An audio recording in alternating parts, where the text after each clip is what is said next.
Today, I want to talk to you all about how I went from 0 to 100,000 followers on TikTok in less than a year.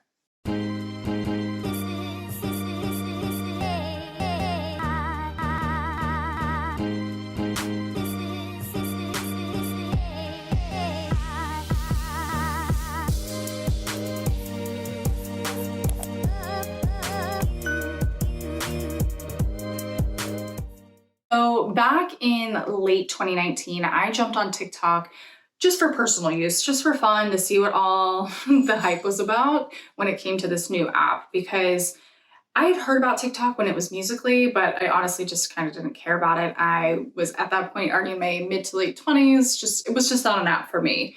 But then I really started seeing the app pick up steam, especially as people started to kind of hate Instagram and Facebook and some other social media platforms. So at first I was like, you know what, I'm just gonna jump on TikTok for fun. Maybe I'll share a couple pictures or videos of my dog, maybe something about my personal life, jump on a couple trends, whatever. That's what I did. And eventually I started to see that there were holes in the market for content on TikTok. And I was like, specifically in the marketing world, I didn't see any of it. Marketing, social media, content, education, things like that.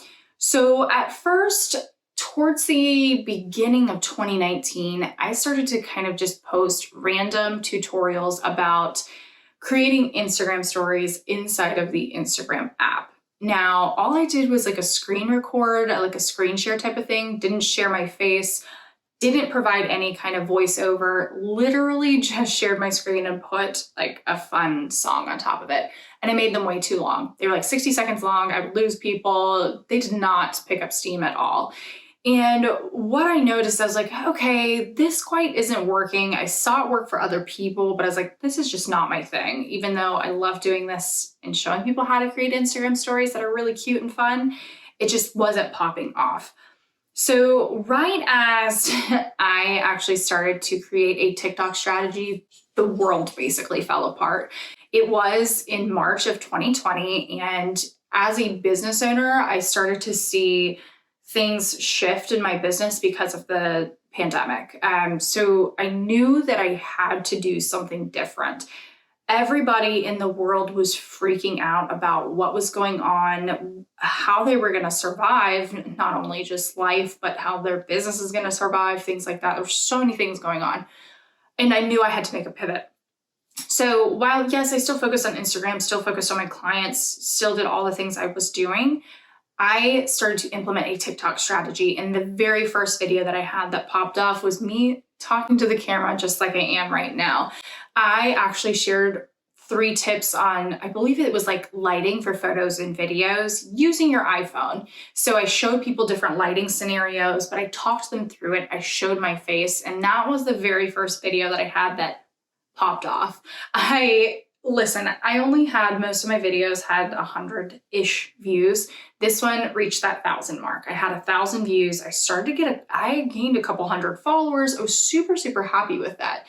And from there, I was like, okay, I think this is what I'm missing. This is something that people are missing, and this is something that I'm not doing. So let me leverage this. So the more and more I got into doing TikTok content, I was first trying to balance, okay, let me show people the photography video side of my business. I was showing people how to pose, how to light, how to do this. And I was like, this did well. But the moment I started to really shift and niche down into marketing and social media content education, that's where it really, really hit home with a lot of people. I started still to this day, my most famous TikToks are Canva tips, tricks, and hacks, and showing off my actual social media strategies that I use for clients in my business. So the way that I've really found my way through TikTok is that I realize people want to hear from people. They don't want perfect content. They really want to learn something quick and fast, because I'm not the person to do anything comedic or entertaining, or I can't dance. I'm not doing any of those. So I have to provide value to my audience in a different way. And that's essentially what a TikTok strategy entails, is how are you going to provide value back to the people that are watching? Because if you think about it, these videos are so insanely short, and I don't know about you, but I scroll through TikTok super, super fast. So you have to grab attention.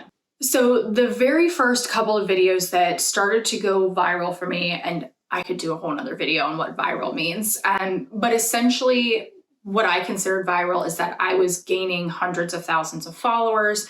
I hit the 10K mark pretty quickly, stagnated around the 30K mark, but I really did have some videos that started to make their way up into like 900,000, 800,000 views, things like that, 80,000 likes. So to me, that's viral because I'm nobody. I'm a small person. Like, I'm not one of these big content creators. So for me, that's viral.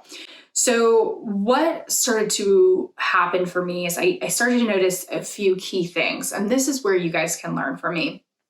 Number one, again, people want to see your face, or if you aren't showing your face, show something so interesting behind the scenes, sharing something unique about a product, a service. And again, I'm speaking to business owners here, but this also relates back to content creators.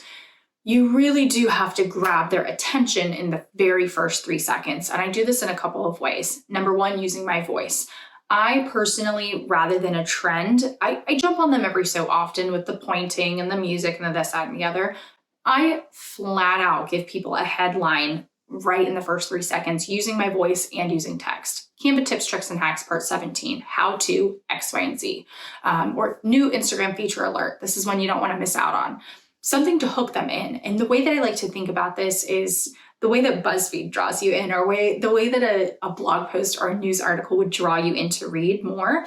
That's how you want to think about your TikTok videos. You need to start to grab the attention of your audience. It's funny because this is my number. This is my sweet spot, 2.8 seconds. I really try and keep my intros that short. That's just what works for me, what works for my audience, and what I've seen kind of trend in my favor. After that, I really do and try and provide value as quickly as possible. Some of my Canva tutorials are a bit longer, and I do sometimes go up to the full 60 seconds, but I'm still making it snappy, making sure there's no long pauses, making sure I'm walking people through things as fast as possible. And if it's not a full-length tutorial, I really try and deliver the content. I speak the Cliff Notes version, meaning I'm like, hey, this is the software I use. But in text, I maybe elaborate a little bit more so that people can pause to read, or I point them to my Instagram to go learn more, especially if I posted about it on Instagram, things like that, so that I can make sure that people are watching my video all the way through and potentially repeat watching it. TikTok absolutely loves this. You want to make sure your content isn't too long because, again, TikTok really will favor your content and push it on the For You page a lot more often if people are watching and rewatching your video. Now, I know you guys are going to go onto TikTok and see like all these tips, all these tricks, all these hacks, and in all honesty, they haven't worked for me, and wow, they might work for other creators. I'm glad they do, but I really want you guys to focus, and what I think grew my audience so quickly is the type of content that I provided.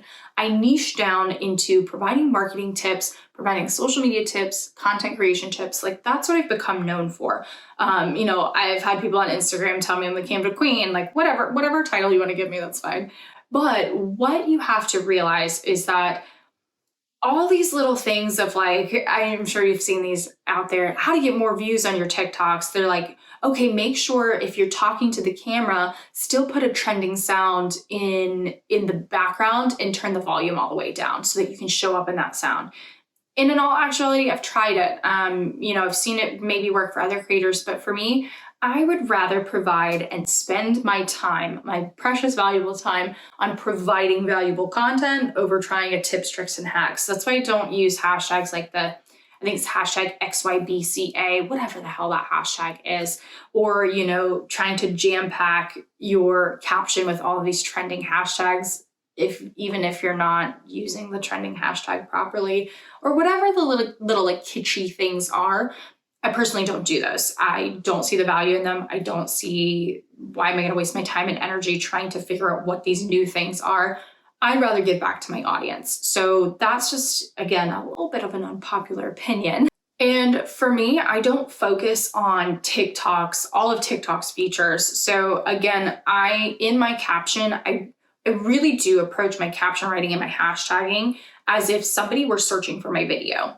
So what I mean for that, is, I don't try and do cutesy captions like I would on Instagram. I don't do cutesy hashtags, or again, those weird XYBCA, hashtag FYP, things like that. I really use a very valuable, very limited character space to actually put in something that people would be searching for. So how to X, Y, and Z. Hashtag Instagram tips, hashtag Canva tutorial. That way, not only TikTok knows exactly what my video is about, but if somebody were to go into the search bar and start to type in the keywords that I've put into my caption, they're more likely to find my video. And that's all I care about, in all honesty, rather than trying to be cute or whatever.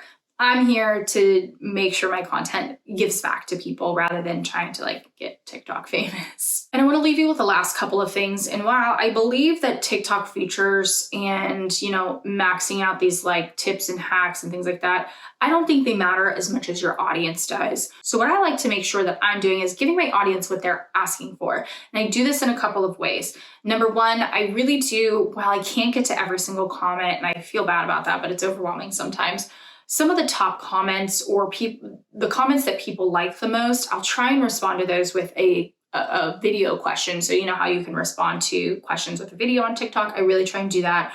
Or that Q&A, that new Q&A feature, I try and respond with videos there. And while those aren't top performing, I'm answering people's specific questions, and that has been a game changer for me. Again, those are the videos that don't go viral, but they are giving back to my audience, especially because I can't go in and answer everybody's comment. Or what I do is I don't have my DMs turned on TikTok. It's only for people that I'm friends with. But what I found is making sure that, I have all my links in my bio. I have my Instagram account connected, my YouTube account connected, so that people can find me there. And it's much easier for me to respond to an Instagram DM than it is for a TikTok DM. So people are finding ways to find me. And that's what I value over trying to go viral, trying to again, with these tips, tricks, and hacks, I would rather build a connection and build the audience there. And my last tip for you today is going to be to cross-promote your content all over the place. So at first, when I first created TikToks, it wasn't very user-friendly to share in a bunch of different places. So what I would do, the first place, I would share them to my Instagram story. Again, Instagram really didn't care about watermarks back then. So I just slap the thing up and be like, hey, you guys can go watch the full thing on TikTok. I'd probably splice it up a little bit. And if the TikTok was 30 seconds, I'd maybe only share 15 seconds on my Instagram story to point people over to TikTok. So that really helped. And I know that some people now are repurposing their TikTok content for Reels, for Snapchat Spotlight, I think it's called, for YouTube Shorts, all these other places, posting them on Twitter, posting them on Facebook to kind of, engage and make sure that that content is still viral in multiple places. For me, what I try and do now, and obviously Instagram dings this, make sure you don't have that TikTok watermark if you want to reuse it for Reels. But what I like to do is still cross-promote that content over on Instagram some way, somehow. If it's a trend that is very specific to TikTok, only makes sense on TikTok, I'll just share it over to my stories and let people know that I have a new TikTok video and then I'll swipe it up. And, but if I say, okay, this is a great piece of content for Reels, I make sure to recreate it for Reels. It could be the same sound, similar message, whatever, but I make sure to natively create it in the platform. But by cross-promoting this content, you're doing one of two things. You're still pointing people over to your TikTok to make sure you're growing that audience, but you're also not recreating the wheel when it comes to content. I'll take a very similar topic. I've taken trends from TikTok and posted them on Reels, but made sure that it made sense for Instagram. So by cross-promoting your content, you're also helping yourself not have to do as much work. So that is my journey from 0 to 100,000 followers in less than a year on TikTok, with hopefully some tips that you guys could take away. And now I have reached recently the 150 mark at the time of recording this. I'm super, super happy. And, by hitting that 150 mark, I was able to release my first YouTube video. Hopefully you have watched that. And it's been a really fun journey. If you guys have any other questions, make sure you drop them in the comments below. Find me over on TikTok, find me on Instagram, ask away there. I really do try and respond to you guys in the messages. So thank you so much for tuning into this YouTube video, and I will see you guys next week.